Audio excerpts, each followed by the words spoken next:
balik lagi di YouTube channel aku di Honest World. Sebelumnya aku sangat-sangat berterima kasih kepada kalian semua yang sudah berpartisipasi memberikan aku beberapa pertanyaan menarik, baik itu dari Instagram, Facebook, ataupun dari komentar YouTube. Dengan sesuai janji aku di sini bakal menjawab pertanyaan-pertanyaan tersebut gitu. Nah, kita mulai dari yang pertama. Yang pertama itu sebenarnya ada beberapa orang yang menanyakan pertanyaan yang sama. Ceritakan pertama kali kakak ke Jerman dan awalnya gimana. Sebenarnya di awal video YouTube aku ini aku udah cerita. Nanti linknya aku kasih lagi ya di bawah ya. Jadi itu ada dari episode 1 sampai aku episode Ausbildung. Jadi aku memulai karir di sini tuh sebagai au pair, terus lanjut ke FShot, terus lanjut ke Ausbildung. Jadi itu semuanya ada di situ. Kalian bisa nonton nanti ya. Terus ada lagi yang nanya, Mbak, gimana kondisi di Eropa sekarang tentang COVID-19? Sebenarnya dari akhir bulan 10 tahun lalu atau awal bulan 11 tahun lalu kita lockdown lagi, dan ini udah gelombang kedua lockdown, tapi sampai sekarang belum berakhir karena tingkat statistiknya itu yang terkena COVID, yang positif COVID itu semakin menanjak gitu. Jadi kita masih terus-terusan lockdown di sini. Tapi untuk supermarket, untuk toko-toko bahan makanan itu nggak tutup. Jadi selalu buka kecuali hari Minggu atau tanggal merah. Gitu. Terus ada lagi yang nanya, buat video morning routine dong kak. Bedanya morning routine pas udah nikah sama sebelum nikah kak. Jujur, sebelum nikah dan sesudah nikah itu menurut aku sama aja karena aku kerja dan kerja aku tuh shift-shiftan gitu kan, kadang shift pagi, kadang shift siang. Jadi kalau sebenarnya aku juga nggak punya morning routine karena setiap hari tuh ada aja yang random kayak ganti-ganti gitu, kayak nggak seterusnya itu aja. Tapi kalau aku masuk pagi, aku tuh bangun 4:30, berangkat kerja jam 5:10, jam 5:15, terus pulang nanti kira-kira sampai rumah lagi jam 2 atau 2:30 sore atau siangnya. Nah, tapi kalau aku masuk siang, itu biasanya kalau pagi aku tidurnya itu agak lama bangunnya, jujur aja sih ya. Biasanya itu bangun jam 8, kadang jam 9 gitu, karena kan aku masuknya siang gitu kan. Dan sampai malam kerjanya, jadi aku puas-puasin tidur dulu. Tapi biasanya aku kalau udah bangun tidur itu kayak kayak suka ngomong sendiri, cerita gitu kan, sama Allah gitu, sama Tuhan gitu, kayak bersyukur aku masih dikasih kehidupan sekarang, aku masih bisa bernapas sekarang gitu. Jadi kalau morning routine aku yang benar-benar itu harus ngasih makan ikan. Aku punya ikan di rumah, terus aku sering ngobrol gitu sama mereka karena kan suami aku juga udah pergi kerja gitu. Nah, tapi kalau yang benar-benar morning routine yang kayak bersih-bersih segala macam itu tergantung akunya. Kalau akunya libur, aku bisa bersih-bersih gitu. Tapi kalau kerja kadang kan udah capek ya pulang kerja, ataupun harus nyimpan energi untuk kerja gitu. Jadi jarang gitu untuk bersih-bersih pagi itu aku jarang. Tapi kalau mungkin kalau masuk siang masak untuk bekal kerja itu sering. Terus ya di sini juga sarapannya juga ya roti kan, nggak yang ribet-ribet kayak di Indo gitu. Jadi aku sebenarnya nggak punya morning routine karena morning routine aku setiap hari itu beda. Gitu.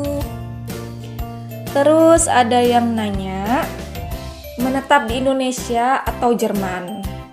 Terus kenapa apa yang jika Mbak milih Jerman dan apa yang sebaliknya gitu. Untuk saat ini aku masih mikir untuk menetap di Jerman karena suami aku orang Jerman dan dan kita juga berdua di sini kerja di sini. Jadi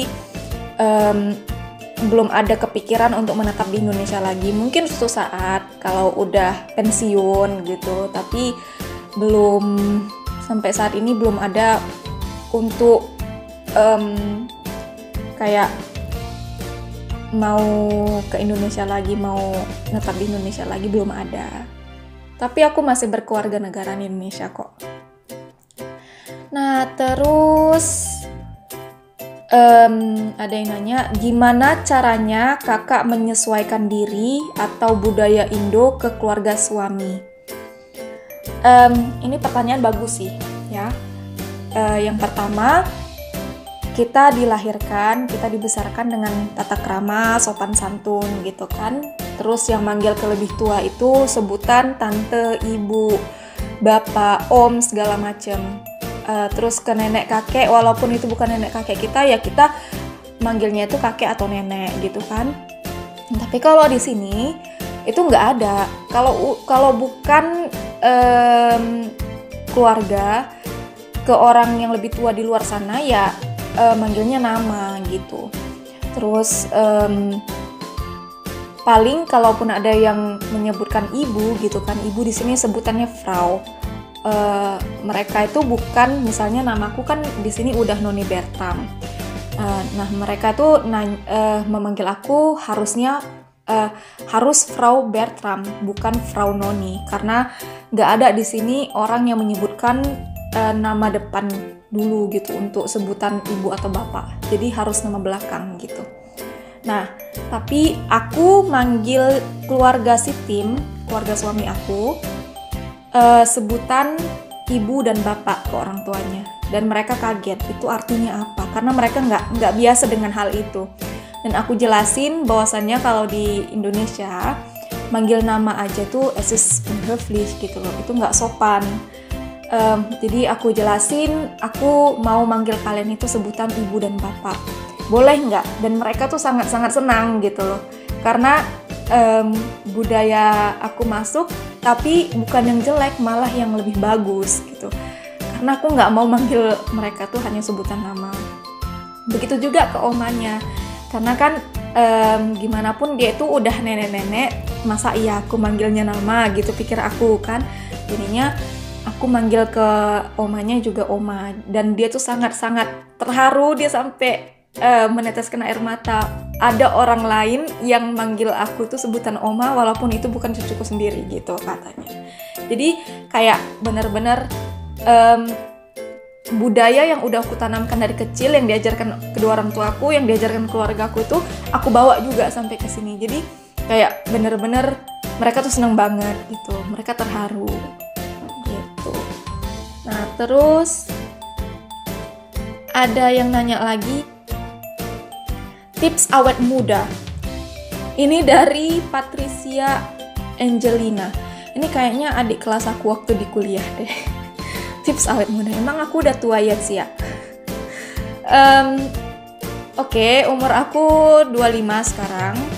Tapi jujur karena badan aku yang kecil, kurus, dan orang-orang mikir di sini, apalagi teman-teman sekelas aku tuh mikir kalau aku tuh masih 16 tahun.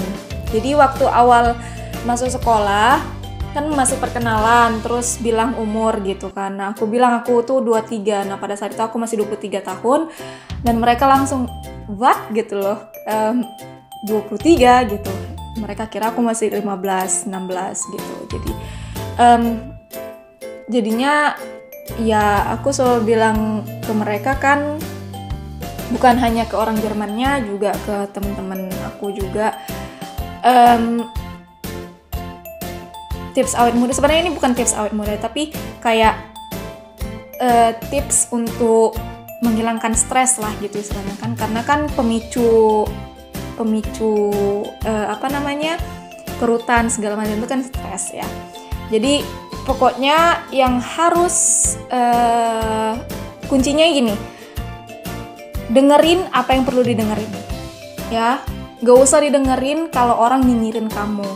Itu yang aku tanamkan. Dan lihat apa yang perlu dilihat. Dan gak usah dilihat kalau memang kamu tuh, menurut kamu tuh itu kayak maksudnya apa ya, menjatuhkan image-mu gitu. Gak usah dilihat gitu. Jadi intinya denger apa yang perlu dengerin, lihat apa yang perlu dilihat, dan berkomentar kalau perlu berkomentar. Jadi nggak usah banyak komentar. Itu sih yang aku tanamkan. Jadi nggak stres, dan mungkin muka juga nggak berkerut gitu. Terus makan tetap makan gitu. Apalagi yang perempuan kan kalau stres kan haidnya nggak lancar gitu. Tapi alhamdulillah aku stres nggak stres, alhamdulillah lancar terus. Jadi nggak usah dengerin kata orang yang mau menjatuhkan dirimu. Udah itu aja. Gitu. Nah, terus ini ada pertanyaan yang mostly gitu. Ceritain dong Kak, awal mula pertemuan kalian di mana dan gimana. Nah, sebenarnya ini seharusnya ada suami aku, tapi suami aku keluar, jadi aku aja yang jawab. Jadi kita tuh ketemu di salah satu dating app. Jadi di Juli 2017 itu kita ketemu di salah satu dating app. Jadi itu kan aku masih 3 bulan di Jerman. Aku pengen punya banyak teman, tapi aku nggak tahu gimana caranya. Sementara aku hanya tahu di rumah, hanya tahu ke rumah dan ke kota. Udah itu aja. Sementara untuk dapat teman itu gimana caranya? Nah, jadi aku download itu dating app, terus ketemu dengan beberapa orang gitu kan, beberapa ya banyak gitu kan. Cuman ya dipilih-pilih lah ya. Terus ketemu sama suami aku gitu, dan suami aku bilang kita boleh lanjut di Instagram atau di WhatsApp gitu katanya, karena di saat itu karena udah terlalu banyak kan yang kenalan ini, jadi aku kayak males gitu, karena di sini mereka itu mintanya lebih dari pertemanan, jadi aku takut, jadi itu aku hapus si dating app-nya itu, kita lanjut di Instagram dan di WhatsApp, my god. Dan di WhatsApp kan. Nah, terus ya udah lanjut chat. Beberapa bulan kemudian, karena aku di situ masih takut ya, karena aku takutnya dia kurang ajar sama aku atau gimana gitu. Jadi kita di kontak itu cuman kalau nggak salah Juli, Agustus, September, Oktober, itu 4 bulan, karena aku saking takutnya, aku takut dia apa-apain di luar sana ya, jadinya itu 4 bulan di chat terus memberanikan diri di bulan November kita ketemuan dan berlanjut aja gitu. Aku juga sama yang lain juga ketemuan gitu kan, tapi hanya beberapa aja, nggak semua yang aku pilih-pilih juga.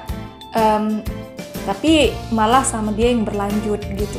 Terus di bulan Oktober 2019 kita pulang ke Indo, dia juga ketemuan sama keluargaku, kenalan sama keluargaku, dan di tahun yang sama di 2019 juga Desember itu dia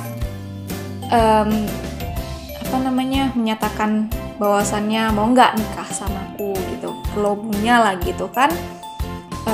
Terus aku di situ masih ragu karena ada beberapa pikiran aku di situ.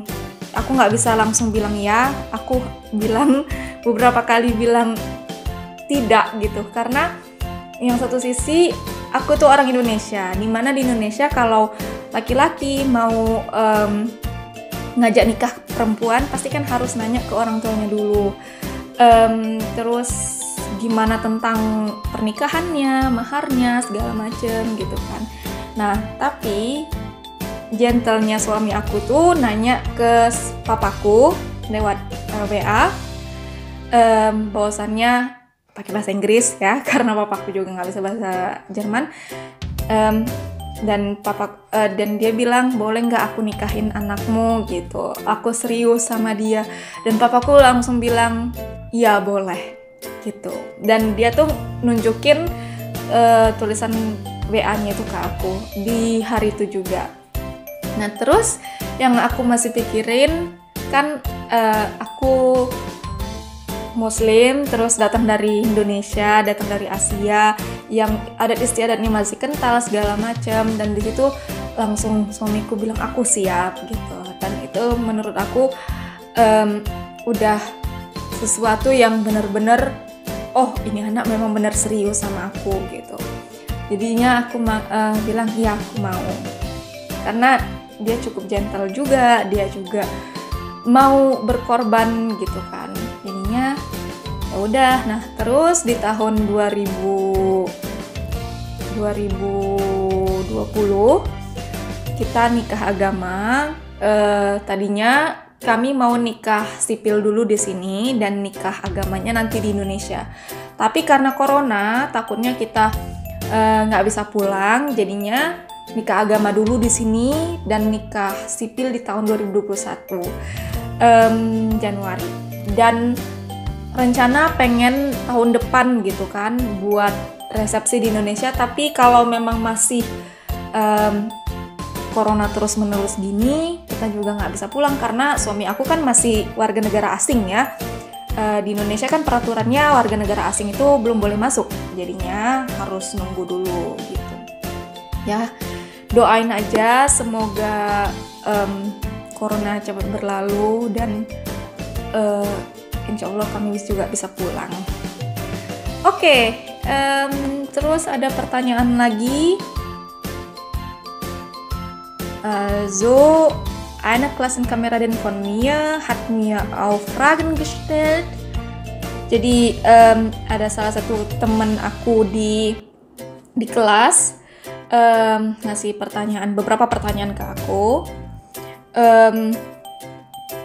Jadi di sini mungkin aku akan mix ya, maksudnya split gitu, Jerman Indonesia gitu. Jadi karena biar aku nggak perlu buat subtitle. Ja, hat mir gefragt, deine Lieblingssüßigkeit aus Deutschland. Jadi dia nanya apa manis-manisan ya, kayak coklat gitu yang dari Jerman, kesukaanmu yang dari Jerman gitu. Ya, Christine, meine Lieblingssüßigkeit aus Deutschland ist Toffifee. Ich habe auch ein Video dafür gemacht. Kannst auch sehen, ne? Jadi coklat favorit aku di Jerman ini tuh aku udah buat videonya tuh. Aku suka Toffifee karena emang enak rasanya dan enggak mengenakkan gitu. Terus dia nanya lagi. Was bedeutet das plus 94 plus 62 in deiner Insta-Beschreibung? Dia nanya, apa artinya plus 49 dan plus 62 di bio Instamu? Also, plus 49 bedeutet fürs Deutschland und plus 62 bedeutet fürs Indonesien. So. Und ja, man hat mir auch Frage gestellt. Jadi ada lagi yang nanya aku dalam bahasa Jerman. Welcher war der schönste gemeinsame Urlaub mit deinem Mann oder deinem Freund? So. Jadi tempat yang mana, maksudnya liburan yang mana yang menurut kamu yang benar-benar yang paling bagus, yang paling cool gitu dengan temanmu, maksudnya dengan suamimu atau dengan pacarmu. Ya dulu kan masih pacar ya. Also ich finde bis jetzt der schönste gemeinsame Urlaub mit meinem Mann ist in Indonesien, ja, weil der mit meinen Familien auch kennengelernt hat und ja, mit gemeinsamen Zeit mit meiner Familie, das war am schönsten für mich. Und dann zweitens, als wir in Bayern waren, Bayern ist einfach traumhaft. Und was ist das denn? Ja, das war einfach schön, das war einfach geil. Jadi aku bilang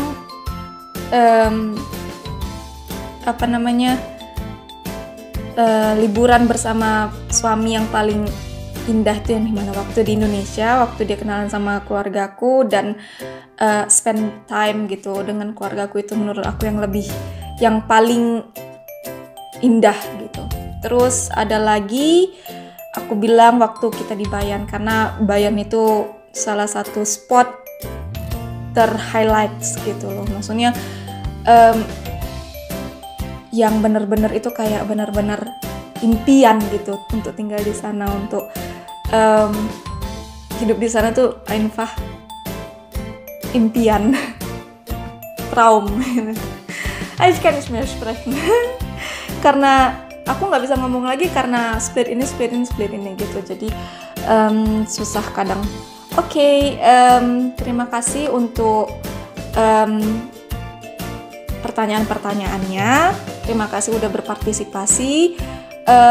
Mungkin ada pertanyaan nanti di part 2-nya. Oke, bye.